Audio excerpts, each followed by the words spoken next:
Okay, everyone, this is from theguardian.com. Mormon Church rocked by child abuse allegations in California. Where have we seen that before?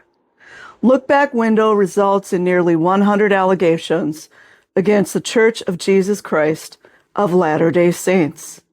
I mean, thank God for religion. That's where people are in those children.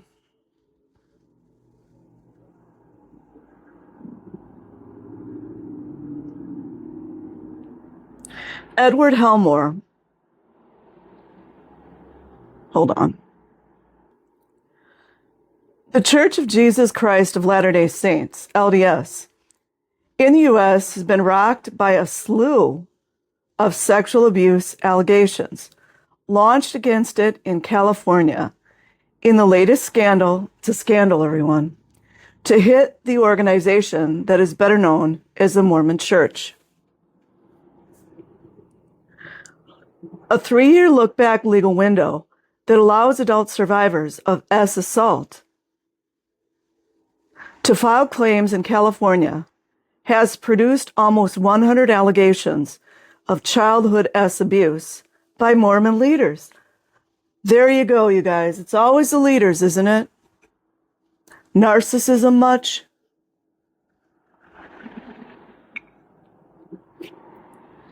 The claims, in keeping with similar allegations against the Catholic Church, the Church of Scientology, the Boy Scouts of America, and other hierarchical institutions, like a pyramid, in the U.S. have a consistent theme, alleging that officials use their power to groom, manipulate, and abuse children, and that senior leaders of the institution that either knew or should have known about the abuse did not act to halt it. In the most recent claims against the Utah-based church, 5 plaintiffs allege they were abused in San Diego County.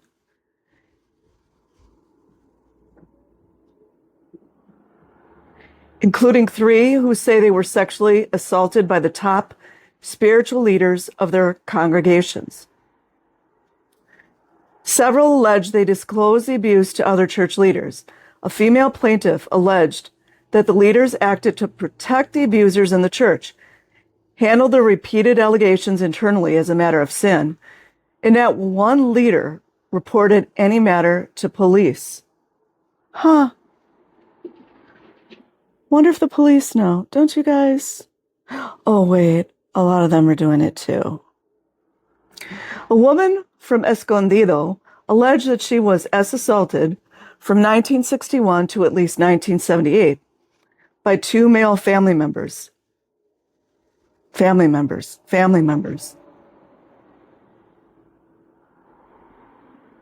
including a bishop and a home teacher. They always keep themselves around children, assigned to deliver spiritual lessons. Kind of like auditing.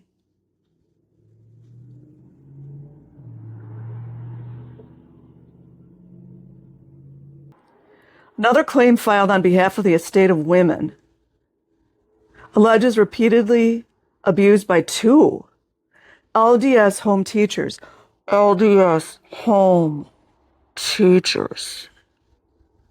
Beginning in 1961. A man alleges he was abused between 5 and 9 times over a 2-month span in 1978 by his bishop when he was 14. He alleges he later disclosed the abuse to the bishop of a different area, but was ignored and disregarded. Plaintiff. Another claims he was assaulted by a bishop in 1995 and reported the abuse to his father, who in turn reported it to an LDS official, like a prestigious executive, who warned him that he needed to support his son's abuser. Huh.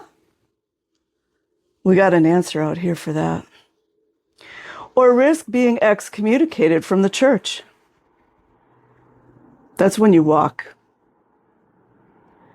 A fifth claimant claims he was abused at age 16 during private lessons by a bishop who told him the lawsuit alleged that if he kept quiet, he would go to heaven. But if he told of the abuse, he would go to hell. Like they're not going there.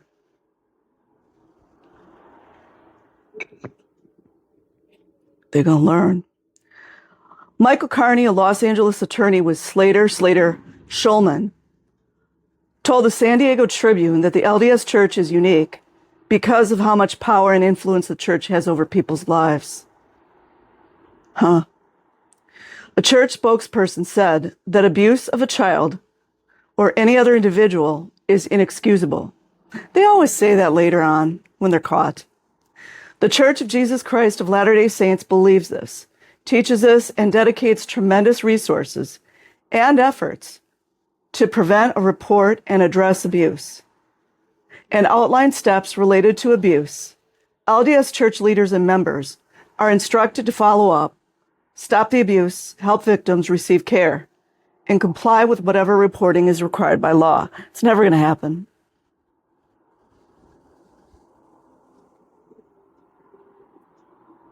Look what's going on with the Roblox.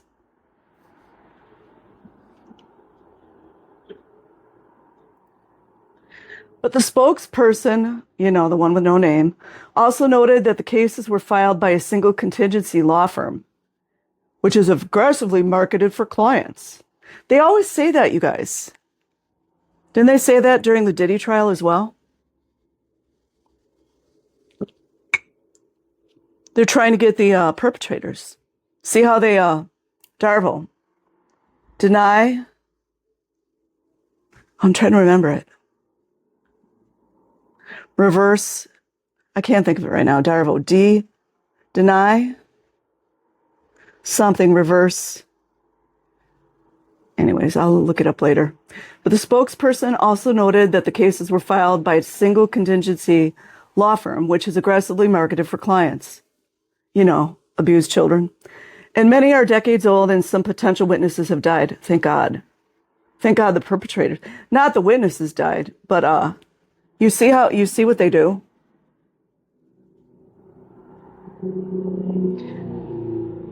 The church takes these claims seriously. Sure they do. That's why you keep covering it up. Is carefully investigating each case individually. Sure they are. You're not the police. Not that we trust them. The spokesperson added, early investigation has revealed multiple discrepancies in many of the claims. Of course, they don't go into detail, do they? The lawsuits against the LDS Church have become so numerous and with so many common threads that attorneys want to consolidate the actions into a single multi-district litigation in the Central District of California. I personally don't believe in that. I got my reasons. One focus of the litigation against the church involves claims that an LDS helpline, what did I tell you guys before about the trafficked children? When they call those helplines, the handlers come back for them and then they keep reselling them. That an LDS helpline was used to suppress reports of abuse. Shocking. And shield abusers, of course.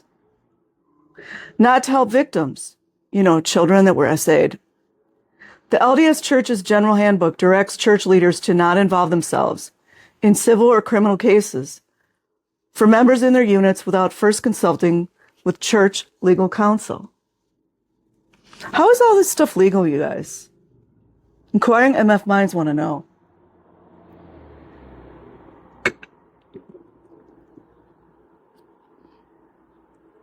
Institutions are more concerned about their public appearance.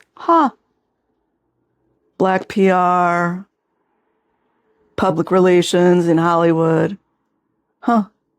Because that translates in monetary donations.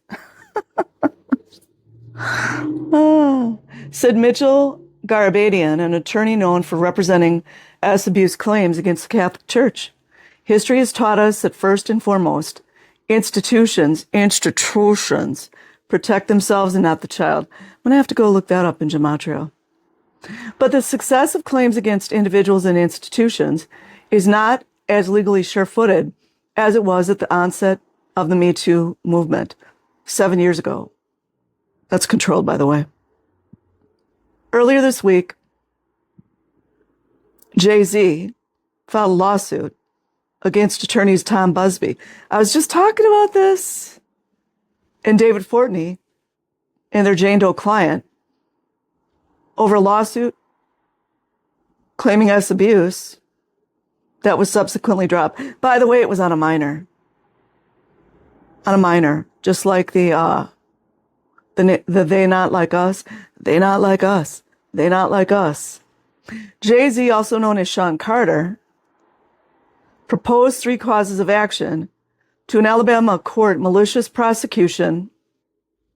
By the way, you guys should go look up, but I think the internet has been cleansed of P. Diddy and Jay-Z initiation photograph of them going into a Freemasonic lodge. What do they call that with the...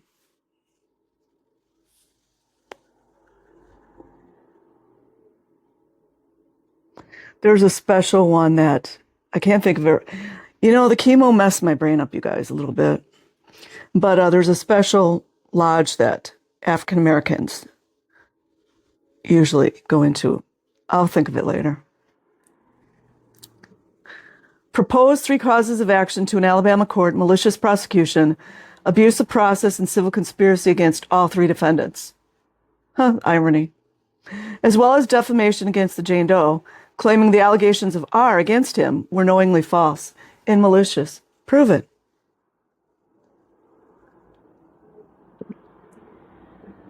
Prove it. Next month, isn't it funny how they get in all this? Anyways, it's interesting anyways. Next month, movie mogul,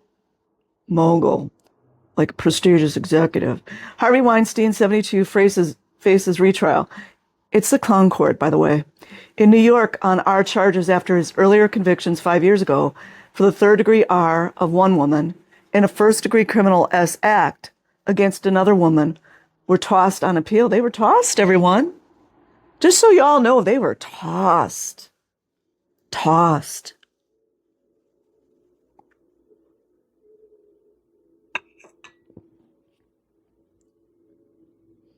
According to Wendy Murphy, a former S crimes prosecutor and director of the Women's and Children's Advocacy Project in Boston, it's harder to prove liability in claims against institutions. It's because they have money. Because a plaintiff needs to show that a high-level officer had knowledge and failed to take action. Kind of like the Army, the Marines, the Navy. With institutions that are in some way structured around secrecy. You guys know what I keep talking about it. All you have to do is just go online and Google vow of silence, or you got to use their pretend words. You can look at the shush sign, celebrities or presidents, cardinals, popes. I used to make some amazing videos, but they kept getting taken down. With institutions that are in some way structured around secrecy, like secret societies, claims of offenses in cases dating back decades can be especially difficult to establish. Really? Do explain. What about saving your underwear? Is that enough?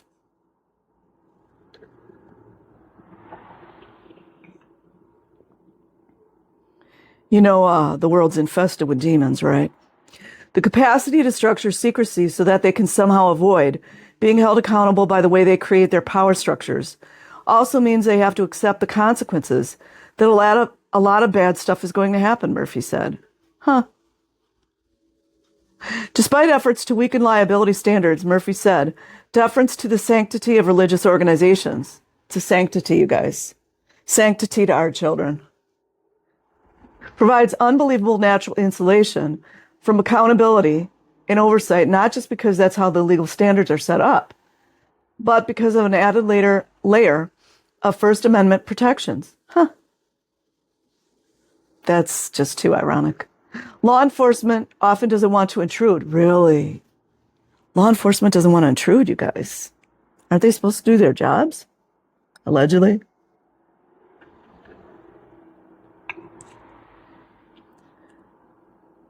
Law enforcement often doesn't want to intrude behind the doors of godly places, you guys. Godly places where they are children. Whatever the legal outcome of abuse claims against the Mormon Church, says Garbadian, any change will probably come externally from the legal framework of institutional protections. Institutions are icebergs unto themselves, so the real change comes from the public realizing that institutions are not properly supervising. Because they're doing it, you guys, and protecting children.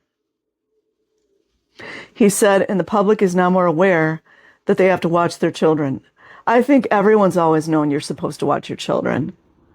Unless you're an enabler or a predator, we've always known. One day I'll talk about my mom's story. I just don't feel like it yet. So here's the alleged helplines to help children. Child Help Hotline 800-422-4453. 44, interesting number. And then you have ASCA support.org. I didn't vet anything out. Adults concerned about a child, 0808-800-5000. It's in the UK. The National Association for People Abused in Childhood, NAPAC, offers support for adult survivors on 0808-801-0331. In Australia, children, young adults, parents and teachers can contact the kids' helpline. Will they tell them to mutilate their bodies on these helplines? On 1-800-55-1800. 1800, 1800, 1800.